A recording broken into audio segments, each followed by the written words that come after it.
Noong isang taon, dinala kami ng barkada ko sa isang ilog sa San Jose. Sikat ang lugar dahil sa malinaw na tubig at malamig na simoy ng hangin. Perpekto raw para sa swimming. Nakasulat pa nga sa mga karatula, bawal lumangoy sa may dulo. Pero alam mo naman, kapag kabataan at puno pa ng biro ang isip, mas masarap sa kanila ang sumuway.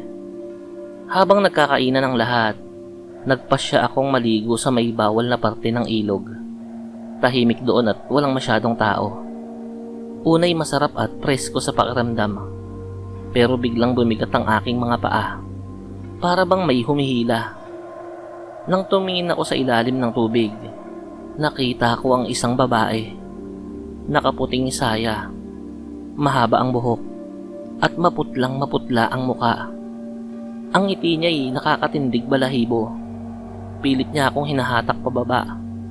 Nagpumiglas ako, pero sobrang higpit ng kapit niya. Mabuti na lang at dumating si Jessa, ang kaibigan ko, at hinila ako pataas. Pag-ahon ko, hingal na hingal ako. Pero hindi yun ang pinaka nakakatakot. Sa tenga ko, may bumubulong pa rin. Hindi ka nakatakas. Sa susunod, hindi ka na makakawala. Simula noon, tuwing lalapit ako sa kahit anong ilog, bigla akong nararamdaman na parang may malamig na kamay na muling humahawak sa paa ko.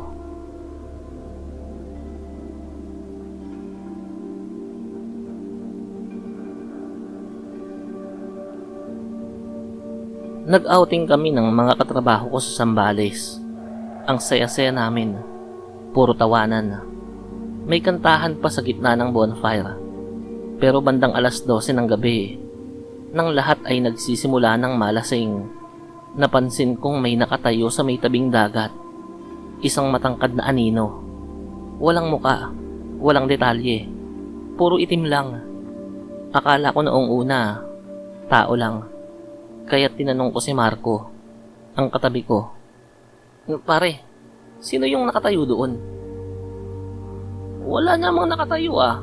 Lasing ka na siguro. Pero malinaw kong nakikita. At parang unti-unti itong lumalapit. Nang tumayo ako para silipin, biglang kumilos ang anino. Mabilis, parang kidlat, at dumiretso sa harap ko.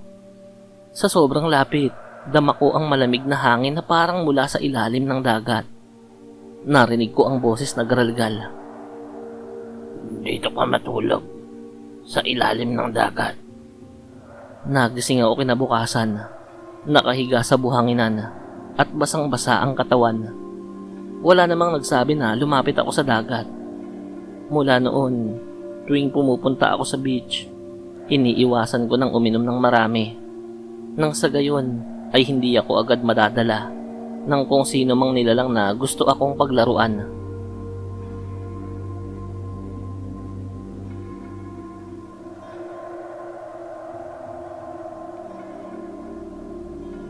Sa Batangas nangyari to.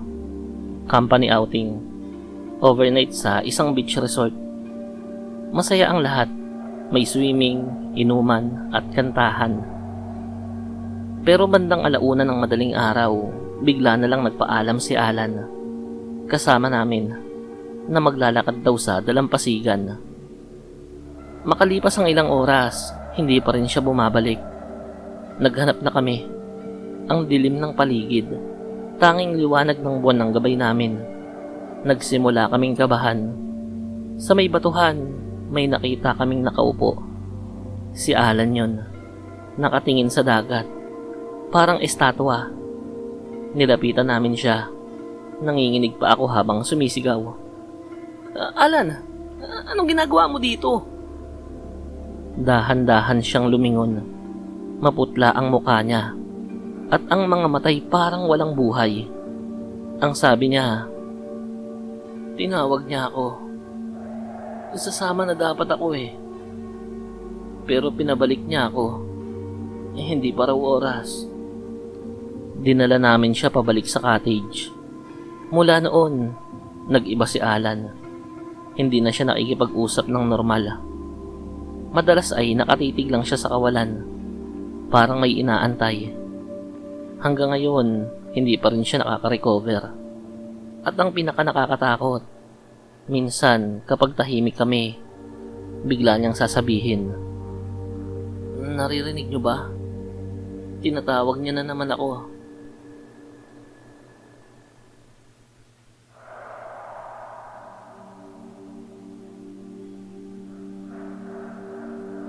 Sa probinsya ng kaibigan ko kami nag-outing, malapit sa isang ilog na napapalibutan ng malalaking puno. Malinaw ang tubig, presko ang hangin. Habang nagsiswimming ang lahat, napansin kong may batang babae na nakaupo sa pangpang, nakaputing damit, mahaba at basang buhok. Ngumiti siya sa akin at kumaway, parang inaaya ako. "Uy, kaninong anak yun?" Tanong ko sa kasama ko, pero sabi nila wala raw silang nakikitang bata. Kinusot ko pa ang mata ko, pero naroon pa rin siya. Nang bumaling ako ng tingin sandali, bigla siyang nawala. Akala ko imahinasyon lang, pero nang sumisid ako sa tubig, doon ko siya muling nakita. Nasa ilalim, naangiti, pilit inaabot ang kamay ko. Muntik na akong malunod sa takot. Pagkaahon ko, tumakbo ko papuntang pangpang, nanginginig. Kinabukasan, kinausap ko ang matandang nakatira sa lugar. Ang sabi niya, "May batang babae talagang nalunod dito. Hindi pa niya alam na patay na siya, kaya't palagi siyang naghahanap ng makakasama." Hanggang ngayon ay napapanaginipan ko pa rin ang bata. Sana ay matahimik na ang kaluluwa niya at makatawid na sa isang mapayapang lugar.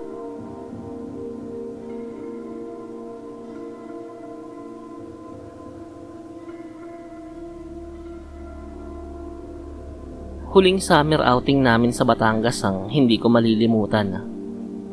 Madaling araw na, tulog na ang karamihan. Pero nagising ako sa isang napakagandang awit. Tinig ng babae.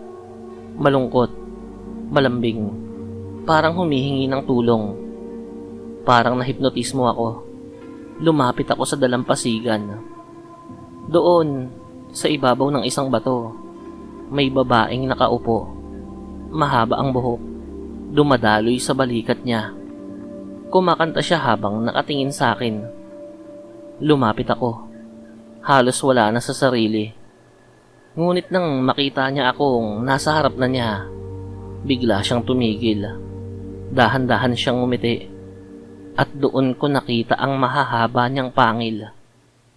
Napaatras ako. Pero bago pa ako makatakbo, narinig ko ang tinig niya. Malalim at nakakatindig balahibo. "Bumalik ka! Hindi ka makakatakas sa awit ko." Nakatakbo ko pabalik sa cottage. Nanginginig at halos mawala ng boses. Kinabukasan, ikinuwento ko sa caretaker ang nangyari. Ngumiti lang siya at sinabing, "Buti nakatakbo ka. Hindi lahat ng tinatawag ng sirena nakakaalis pa." Hanggang ngayon, minsan sa panaginip ko, naririnig ko pa rin ang kanyang awit. At natatakot akong sa susunod, hindi na ako magising.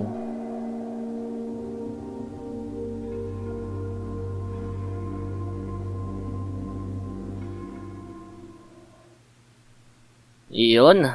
Kamusta po kayong lahat ulit?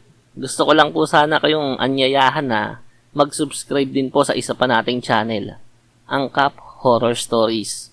Mag-upload din po tayo roon ng mga kwentong katatakutan. Yung mga one-shot stories lang na tungkol sa aswang, mutya, anting-anting. Basta kung ano-ano. Nawa ay mabisita nyo po at mapakinggan ang lahat ng i-upload natin doon. Muli, pasubscribe po sa Cap Horror Stories. Ilalagay ko na lang po ang link sa comment section. Maraming salamat po.